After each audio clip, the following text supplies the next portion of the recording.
Welcome to of the record. మాజీ MLC Jeevan రెడ్డికి కాంగ్రెస్ పై అసంతృప్తి ఇంకా తగ్గలేదా? ఏది తప్పో ఏది ఒప్పో బహిరంగంగా చెప్పే హక్కు తనకుందంటున్నారు ఆ మాజీ ఎమ్మెల్సీ. తన భావాలను వ్యక్తీకరించే స్వేచ్ఛ ఎప్పటికీ ఉంటుందంటున్నారు. తన గొంతు నొక్కేయాలని చూడటం ఎవరి తరం కాదంటున్నారు. కాంగ్రెస్లోనే ఉంటూ తాను ఎన్నటికీ ఇంకొకరికి భయపడేది లేదని ఆ సీనియర్ నేత వ్యాఖ్యానించడం వెనుక ఆంతర్యమేంటి చూద్దాం.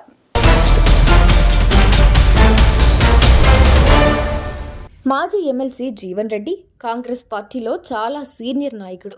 దాదాపు 40 ఏళ్ల రాజకీయ అనుభవం ఆయన సొంతం. ప్రస్తుతం ఎమ్మెల్సీగా ఉన్న ఆయన గతంలో 6 సార్లు ఎమ్మెల్యేగా ఎన్నికయ్యారు, 3 సార్లు మంత్రిగా పనిచేశారు. ఆయన చాలా కాలంగా కాంగ్రెస్ పార్టీపై అసంతృప్తిగా, కోపంగా ఉన్నారు. జీవన్ రెడ్డి తాజాగా తన అసంతృప్తిని, కోపాన్ని బహిరంగంగానే వ్యక్తం చేశారు. అదిప్పుడు పార్టీలో చర్చనీయాంశమైంది. వేరే పార్టీకి చెందిన నాయకుడు ఎవరైనా కాంగ్రెస్ పార్టీలో చేరితే సంతోషించాల్సింది పోయి జీవన్ రెడ్డి కాంగ్రెస్ పార్టీలో ఏముందని ఇందులోకి వస్తున్నావని ప్రశ్నించారు. దాన్ని బట్టి ఆయన ఎంత అసంతృప్తిగా ఉన్నారో అర్థమవుతోంది. ఇటీవల బీఎస్పీ నాయకుడు విజయ్ కాంగ్రెస్ పార్టీలో చేరారు. ఆయనకు అడ్లూరి లక్ష్మణ్ పార్టీ కండువా కప్పి పార్టీలోకి ఆహ్వానించారు. ఈ సందర్భంగా జీవన్ రెడ్డి మాట్లాడుతూ కాంగ్రెస్ పార్టీలో ఏముందని ఇందులో చేరావని ప్రశ్నించారు. తానే బీఎస్పీలో చేరదామనుకుంటుంటే నువ్వే కాంగ్రెస్ పార్టీలోకి వచ్చావని ఆయన చేసిన వ్యాఖ్యలు సంచలనంగా మారాయి.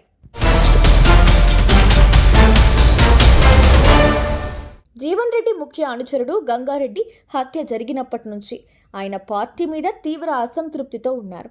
అనుచరుడి హత్య జరిగిన తరువాత తాను ఇక కాంగ్రెస్ పార్టీలో ఉండలేనని అన్నారు. పార్టీ అధికారంలో ఉన్న కార్యకర్తలకు భరోసా లేకుండా పోయిందని విమర్శించారు. ఇక పార్టీ ఫిరాయింపులను కూడా జీవన్ రెడ్డి తీవ్రంగా వ్యతిరేకించారు. 10 మంది బీఆర్ఎస్ ఎమ్మెల్యేలను చేర్చుకోకపోతే ప్రభుత్వం నడవదా అని ప్రశ్నించారు.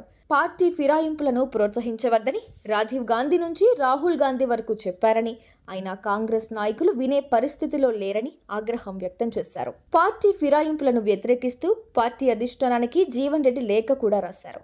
అయితే టీపీసీసీ అధ్యక్షుడు మహేష్ కుమార్ గౌడ్ మాత్రం బీఆర్ఎస్ ఎమ్మెల్యేలను చేర్చుకోవాలని హైకమాండే చెప్పిందని అంటున్నారు. జగిత్యాల బీఆర్ఎస్ ఎమ్మెల్యే సంజయ్ కాంగ్రెస్లో చేరిక సందర్భంగా జీవన్ రెడ్డిని బుజ్జగించడం కాంగ్రెస్ పెద్దలకు పెద్ద తలనొప్పిగా మారింది.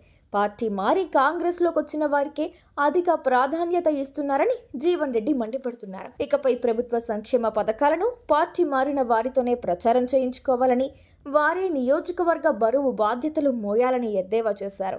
తాను ఎవరికీ తొలగ్గను అని, తనపై ఎలాంటి ఆంక్షలు లేవని స్పష్టం చేశారు. ఏది ఏమైనా తన గొంతు నొక్కేయాలని చూడటం ఎవ్వరి తరం కాదంటున్న జీవన్ రెడ్డి కాంగ్రెస్లో రెబల్ అవతారం ఎత్తడం చర్చనీయాంశంగా మారింది.